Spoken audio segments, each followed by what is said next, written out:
les communiteurs de Serralta. Nous sommes devant un dessin lequel comporte trois grands niveaux.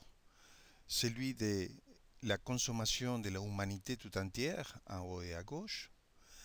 En bas, s'appuyant sur la Terre, sur la planète, tout ce qui est les biens naturels de l'être humain qui viennent de l'agriculture, des minéraux, des océans. Et puis, en haut et à droite, tout ce qui est les aspects de l'industrialisation. Serralta propose que dans ces dessins-là, on visualise un être humain. Un être humain qui va se déplacer pour aller chercher la nourriture que l'on a besoin pour vivre sur la planète Terre. Ce déplacement-là est un déplacement qui va être régulé. Alors, on va effacer le dessin pour mieux voir la proposition de Serralta. Cette personne va se déplacer et comme tout le monde ne peut pas se déplacer, il va y avoir une régulation du nombre de personnes. Et ils vont se déplacer pour aller où? Eh bien, là où la nourriture se trouve, c'est-à-dire auprès de la nature. Et là, il va produire des choses. Mais si cette personne produit trop, qu'est-ce qui se passe avec les trop de production? Eh bien, elle va la déplacer toujours avec une régulation à travers les moyens de transport, l'économie. Eh bien, il va la transporter à la zone de l'industrialisation.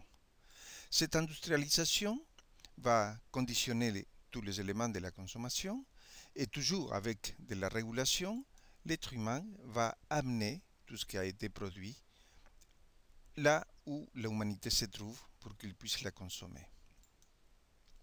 Comme vous voyez, il y a trois points de régulation de divers niveaux, mais que sont ceux qui vont permettre qu'il n'y ait pas une surplus à un niveau ou à un autre.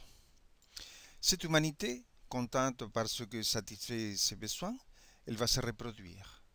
Ceci veut dire que dans ce territoire dont tout l'être humain se trouve, il va falloir réguler à travers des conseils techniques, des savoirs, de l'éducation, de la santé, des aspects sanitaires de la vie, du bien-être. Et cette nécessité de conseils techniques pour le bien vivre est aussi nécessaire pour le développement durable de la nature dans laquelle on va sortir tous les éléments que l'on a besoin. De la même manière qu'il faut du conseil technique pour que l'industrie puisse être propre.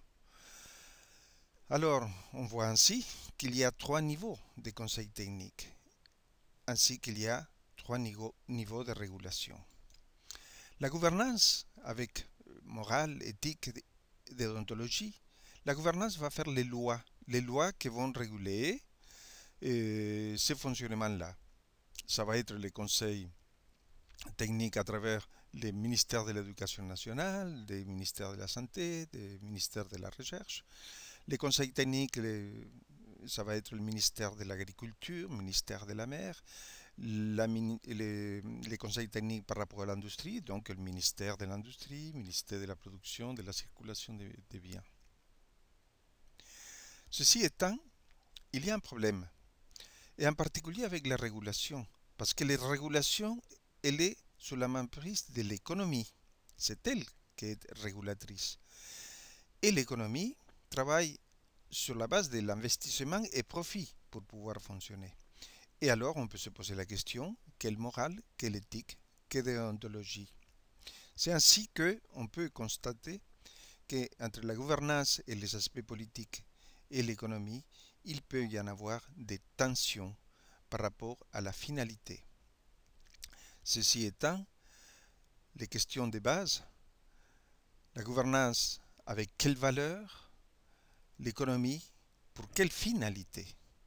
Donc, les dessins de Serralta nous permet de voir que nous sommes devant un problème hautement politique et territorial parlant de l'organisation de la vie de l'être humain sur la planète Terre. Si l'on introduit les dessins, il correspond exactement à ce qui nous avait été proposé.